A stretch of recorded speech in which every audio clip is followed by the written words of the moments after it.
مهندسین عزیز سلام. امروز در خدمت شما هستیم تا توی اولین جلسه بحث مینی دوره تجربیات طراحی یک گپ و گفتی در مورد انواع نقشه هایی که تو پروسه طراحی ما باهاش روبرو هستیم با هم داشته باشیم. خب حتی اگه مهندس کار کرده هم باشی، که مهندسی باشی که چند سال کار کرده باشی، شاید بدت نیاد این پازل رو که در موردش میخوام صحبت بکنم کنار هم ببینید و ببینید که از ابتدای کار یک پروژه که خب توسط حالا کارفرما و معمار و این داستانا شروع میشه تا انتهای کار پروژه چه مسیری رو ما باید طی کنیم. برای اینکه این موضوع رو خوب با هم دیگه ببینیم، من یک قسمت از دوره طراحی سازه های فولادیمون که خب در حال ضبط هم هستش رو براتون گذاشتم. با این بحث بیشتر آشنا میشید. بریم با هم و فیلم این قسمت از دوره رو ببینیم. خب ببینید دوستان، اولین چیزی که در واقع ما تو یک پروژه باش روبرو میشیم که مخصوص پروژه های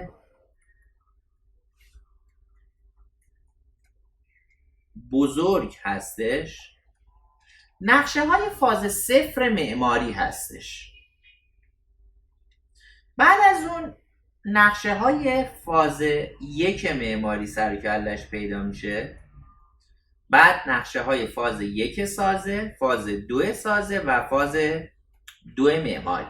خب این اصطلاحاتی هستش که ما باید در واقع در موردشون اطلاعات داشته باشیم. خیلی اصطلاحات رایجی هستش، یعنی شما وقتی میرید توی دفتر مشاور، حالا یا میرید پیش معمارتون، حداقل واژه‌هایی هستش که باید ما بشناسیمش. من میخوام باز کنم و این پروسه رو با هم دیگه ببینیم. تو اسلاید بعدی توضیحات رو شروع کردم، با هم بخونیم.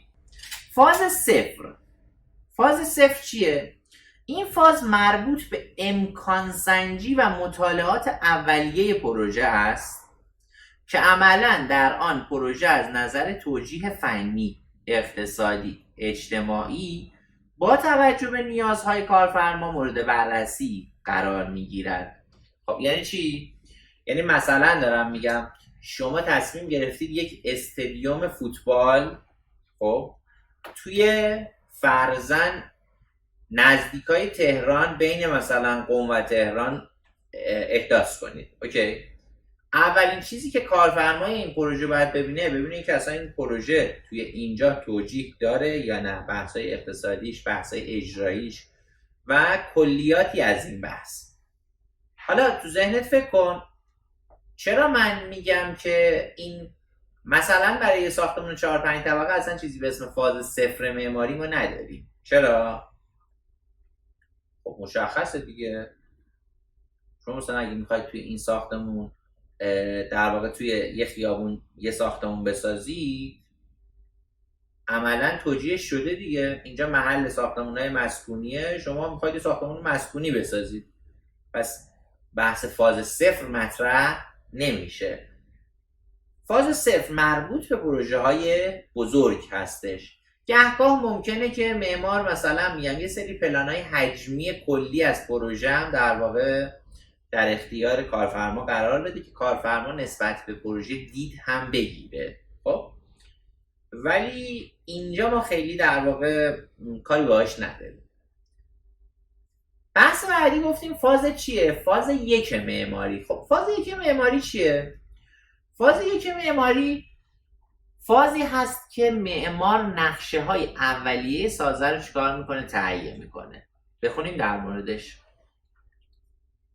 میگه شامل نقشه های کلی پروژه است که این نقشه ها بعد از تکمیل به مهندس سازه داده میشه.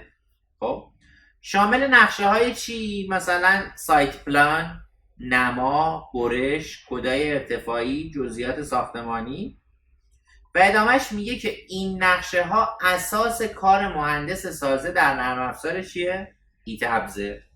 یعنی من واضح بگم، شما اول کار که میرید مثلا تو مشاور قرار کار طراحی انجام بدید، یه سری نقشه بهتون میدن، میگن خب طراحی اینو انجام بده، درسته؟ خب دوست عزیز، این نقشه میدونی اسمش چیه؟ اسمش از فاز یک معماری. قبول؟ تو نقشه های فاز یک معماری حتما مثلا میگم یه سری نقشه ها حتما وجود داره، فرضاً پلان طبقات قطعا باید باشه دیگه، پلان طبقات نباشه خب شما چجوری میخواید در واقع اظهار نظر کنید؟ یا مثلا 2 تا برش از ساختمون به شما میدن که شما در مورد خیلی چیزا دید به دست بیارید. اوکی؟ حالا اینکه برش ها چه ویژگی دارن و اینا رو بعدا با هم نگاه میکنیم. یا مثلا دارم میگم ممکنه اولش سایت پلان بذارن. سایت پلان موقعیت کلی ملک رو نشون میده. اوکی؟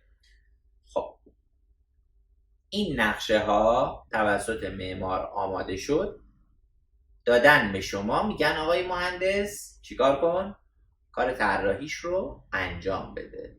پس قراره که کارهای سازه‌ای شروع بشه. خب من تو فازهای سازه‌ای 2 فاز گذاشتم، با هم یه نگاهی بکنی. فاز 1 سازه و فاز 2 سازه. اینا چیه؟ اولا همینجا بگم کلا ما توی در واقع ساختمونای رایجمون فاز 1 سازه و 2 سازه نداریم. اولا فاز سازه است، یعنی سازه‌ای طراحیشو انجام میده. اوکی؟ خب حالا من چرا اینو گذاشتم؟ ببینید دوستان، یک نکته خیلی خیلی خیلی مهمی که شما باید حواستون باشه، دیدید چرا خیلی گفتم، یعنی خیلی مهمه ها. خب اینه که هر ورودی که از طرف معمار به شما داده شد لزوما درست نیست. یعنی چی؟ ببینید ما تا دلتون بخواد مهندس سازه‌ای کم تجربه داریم، تا دلتون هم بخواد مهندس معمار کم تجربه داریم. خب یعنی به شما یه طرحی رو داده، خب که از لحاظ سازه‌ای هر کاریش میکنی اینجور در نمیاد، یعنی نمیشه از لحاظ سازه‌ای به اون مشابه اونها رسید و این درگیری درست میکنه. و اگر شما آدم کم تجربه‌ای باشید میدونید چیکار میکنید؟ مثلا این نقشه معماری رو میگیرید از آقای معمار، بعد شروع میکنید کار طراحی رو انجام دادن. یا علی برم توی ایتاب سریع تون بارگذاری کنم، خروجی بگیرم، دیتیل بدم، فلان کنم. خب بعد تا ته کارش میرید میبینید که مثلا آقای معمار مثلا ستوناشو توی یه بعد مشخصی بسته، در حالی که شما تو طرح ایتابزد هر کاری میکنی میبینی که خیلی اختلاف داری با اون. اوکی؟ و اینجاست که مثلا احتمالا به معمار میگی معمار این ستوناتو من نمیتونم جواب بگیرم. خب و شاید این مسیرت بشه که مثلا بالاخره بعد از کلی کلنجار معمار بیاد در واقع ستوناشو یه خورده ابعادشو تغییر بده و کل سیستم یه دفعه میبینی به هم میریزه و شما هیچی، شما یه دور طراحی کردید، کلی کار کردید، هیچ پولی هم در قبالش نمیگیرید. چرا؟ چون دور جدید بعد اون کار طراحی دوباره انجام بده، شما یه بار پول میدن. خب پس یه مهندس باهوش نقشه های معماری رو که میگیره اول یه سری کلیات رو توش بررسی میکنه، یه سری کلیاتی که با اصول تجربی که بلد هستش خیلی تضاد نداشته باشه. اینو مثلا معمار داریم مثلا اصلا حواسش به سرگیر بودن فلان تیر نیست. خب مثلا رمپ مثلا پارکینگ سرگیر میشه، اصلا معمار حواسش نیستش.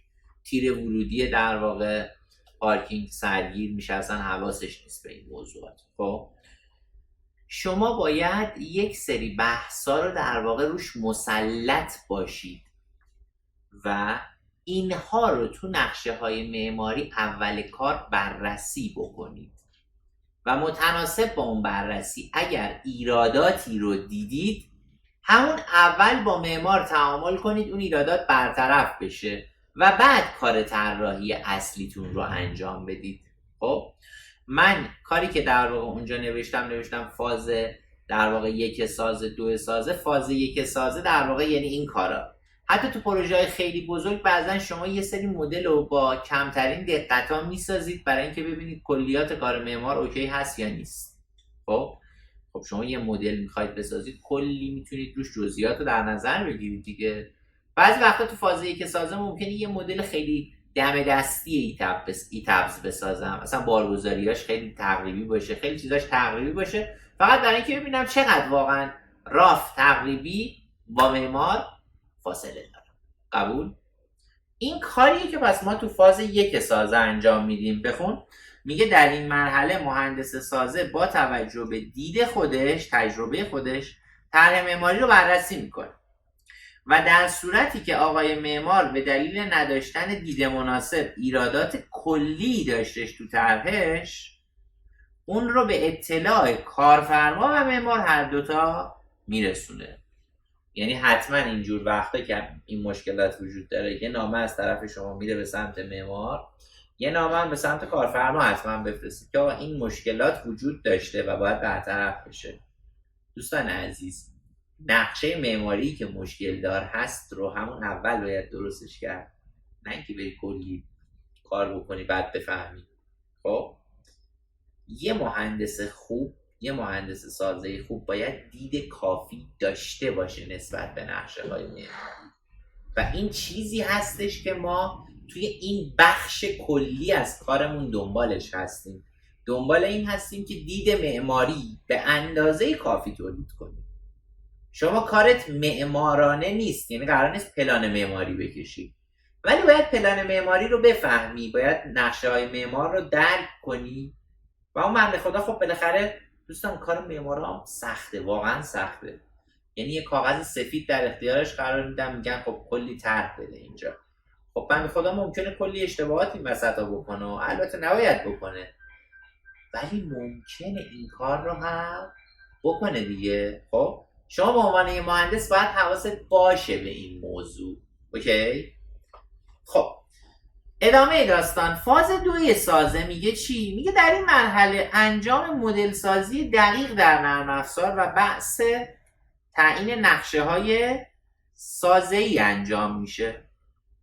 خب حالا چه اتفاقی رخ میده؟